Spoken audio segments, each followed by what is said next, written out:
This is Story Recapped. Today, I'm going to explain an action-adventure sci-fi film called After Earth. Spoilers ahead, watch out and take care. Due to the rapid destruction of Earth, the Uniting Ranger Corps was formed to facilitate the evacuation of the planet and lead people to their new settlement in Nova Prime. Soon, the people discovered that they were not alone on the planet. Aliens, who intend to take control of Nova Prime, have released monstrous predators called Ursas to kill humans. Although the Ursas are essentially blind, they efficiently find humans through the pheromones they secrete when frightened. Humans once again face the threat of extinction, but Rangers averted it after Prime Commander Cypher Raige learned to suppress his fears to hide from Ursas. The technique, which renders Cypher invisible to the Ursas, has since been called ghosting. At the Ranger camp, Cypher's son Kitai trains hard to be a ranger like his father. However, Commander Velen informs him later that he won't be promoted to a ranger despite his excellent test scores in the classroom because he is not doing well in the field. That night, Cypher returns home from an extended mission.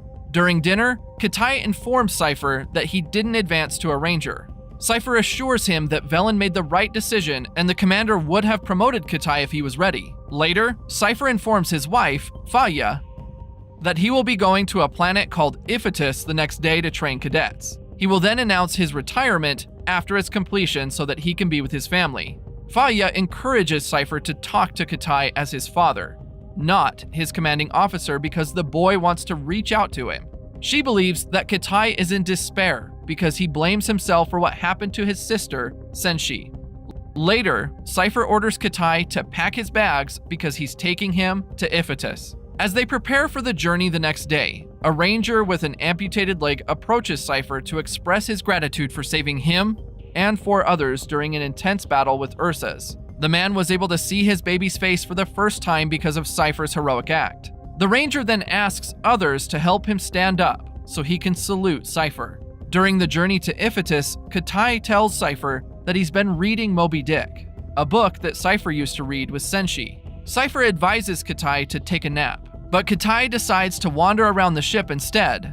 Kitai soon comes across a restricted area where they are keeping an Ursa, which the Rangers intend to use to train cadets to ghost. When the Ranger in charge of the Ursa learns that Kitai is Cypher's son, he dares Kitai to approach the Ursa's cell to see if he can suppress his fears. As Kitai slowly approaches the shell, he recalls the time his sister put him in a glass containment unit to keep the Ursa from smelling him. Before Kitai can touch the shell, the Ursa roars up, smelling Kitai's pheromones.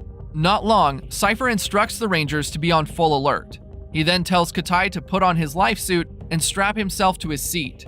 Afterward, Cypher goes to the cockpit and warns the pilots that they could be heading towards an asteroid storm because he detected graviton vibrations in the ship's hull. Soon, their flight becomes turbulent as the ship glides through an asteroid shower. Cypher instructs the pilots to go through a wormhole to travel to the closest anchorage. Upon their arrival, the pilots discover that their ship sustained heavy damage, so they immediately look for a planet to land the ship.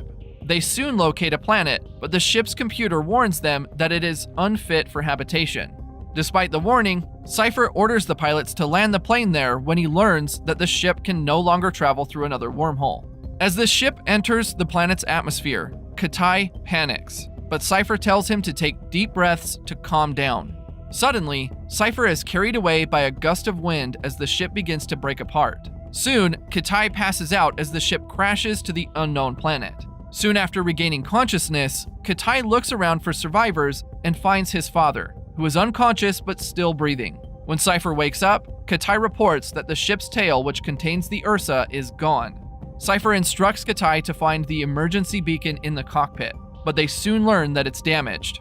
After going through the ship's inventory, Cypher notes that there's another beacon in the ship's tail, which the computer located about 100 kilometers away. However, both of his legs are broken, so he instructs Kitai to retrieve the beacon.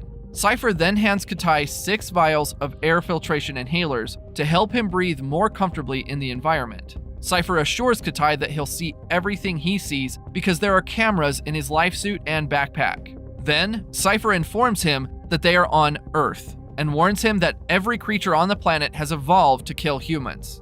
Kitai then recalls watching an Ursa attack his sister while he is inside the glass container. When Kitai asks Cypher about the Ursa from their ship, Cypher tells him that the creature probably died in the crash, but he instructs the boy to assume that it is still out there. When Kitai gets outside the ship, Cypher instructs him to get down on his knees to calm down. He then advises his son to concentrate on the moment and use his senses to overcome his fear. Soon, Kitai goes on his way to find the ship's tail.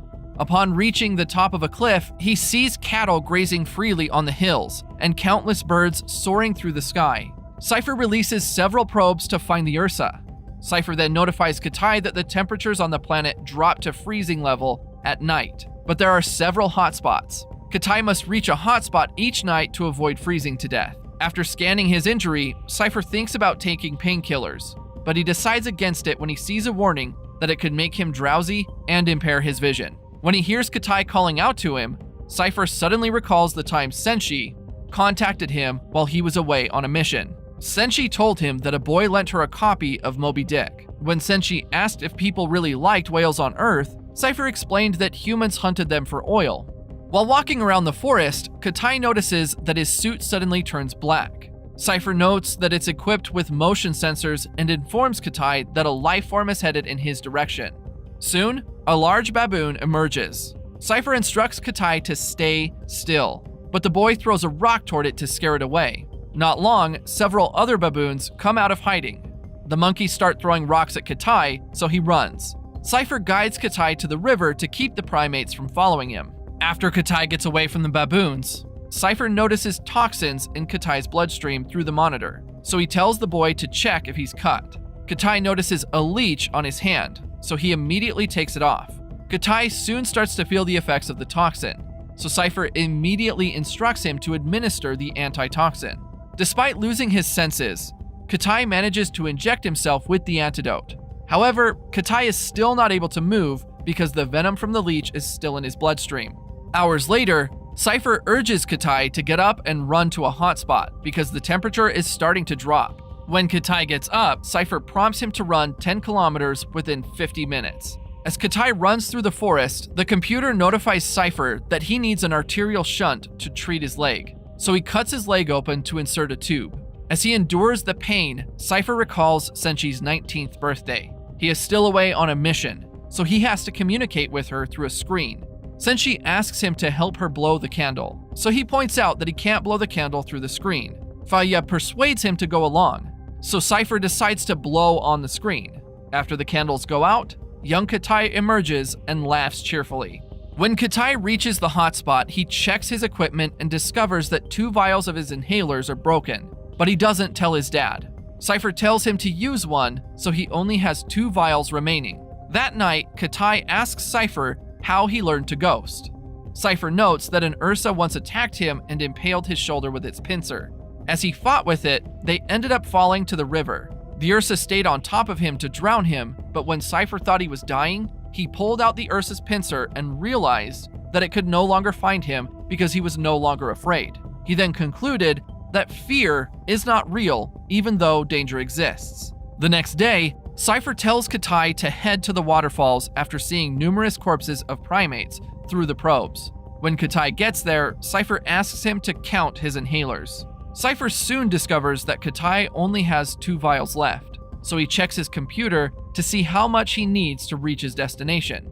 The computer shows him that Kitai would need 3.5 vials to reach the site on foot, but he would only need 2 vials if he sky jumps. Cypher orders Kitai to head back to the ship, but Kitai insists on continuing the mission after remembering the day the Ursa killed his sister. Kitai thinks that Cypher sees him as a coward because he didn't come out of the glass container to help Senshi. So he points out to Cypher that Senshi gave him instructions to stay in the container no matter what happens. Kitai then blames Cypher for Senshi's death because he was not there to protect them when the Ursa attacked.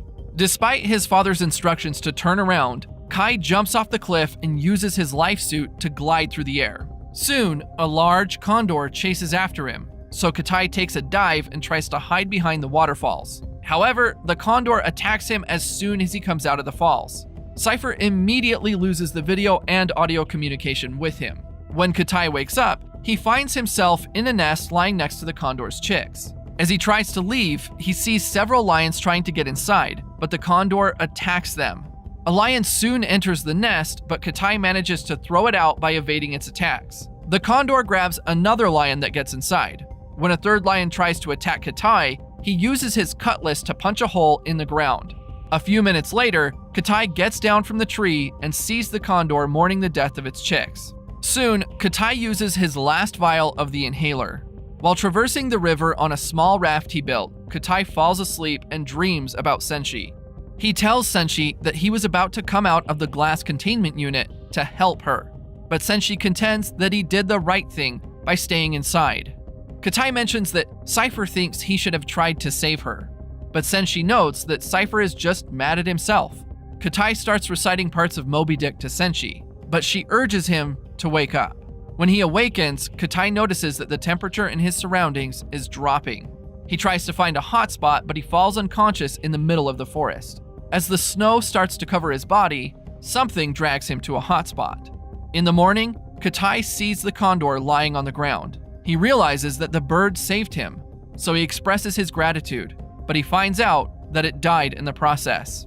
Katai eventually reaches the ship's tail as the effect of his inhaler starts to wear off. He immediately takes inhalers from the compartment and grabs a cutlass. As Katai investigates the area, he discovers that the Ursa has broken out of its shell. Katai immediately contacts his father when he finds a communicator. Although Cypher can hear him, Katai can't hear his father's response. Katai manages to find the beacon, but he can't fire it because of a disturbance in the atmosphere. Katai gets frustrated and starts smashing things with the cutlass, but he eventually calms down and realizes that he has to climb an active volcano to avoid the interference when he fires the beacon. As Katai heads to the volcano, he comes across a corpse of a ranger. Although Katai can't hear him, Cypher notes that the Ursa put the corpse there to trigger his pheromones to track its prey. Katai soon starts running when he reaches the base of the volcano. Katai hasn't come across the Ursa yet, but Cypher sees the Ursa getting close to his son on his monitor. After failing to launch the beacon again, Katai enters a cave to hide from the Ursa. As he wanders around quietly in the cave, Katai sees the Ursa laying in wait for him, but it gets trapped under a rock when it attacks him. Katai starts running when he sees the Ursa breaking free from the rocks. While running from the creature, Katai falls into a pool of water. When he emerges from the water, he finds himself inside a pit, so he immediately climbs up. On his way to the top, the Ursa suddenly jumps out of the water and grabs Katai's foot. Katai sticks his cutlass between the walls of the pit to hang on to it as he tries to break free from the Ursa's grip. Katai keeps climbing when the Ursa momentarily goes back underwater. After getting out of the pit, Katai tries to fire the beacon, but the Ursa takes hold of him and slams him against the rocks before hurling him to the ground. As Katai lies on the ground in pain, he recalls the day Senshi protected him.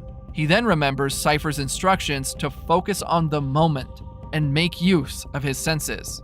Soon, Katai becomes invisible to the Ursa because he has overcome his fear. As the creature searches for him, Katai gets up and grabs his cutlass. He then slashes the Ursa's foot and dodges the projectile shooting out of the Ursa's mouth. When Katai sees the beacon under the Ursa, he tries to grab it, but the creature kicks it away. Katai jumps on top of the Ursa and stabs it with his cutlass. As the Ursa heads toward the cliff, Katai pulls out his cutlass to stab it again. Katai finally fires the beacon after the creature drops dead. Soon, Rangers arrive to rescue Cypher, who has fallen unconscious due to his injury. Upon their return to Nova Prime, Katai immediately goes to the infirmary where his father is being treated. When Cypher sees Katai, he orders the Rangers to help him get up. Cypher struggles to stand, but he manages to salute his son for his bravery. Instead of responding with a salute, Katai walks over to Cypher to embrace him. Subscribe to watch more videos like this. Turn on notifications. And leave a like, it really helps the channel out. Thank you for watching.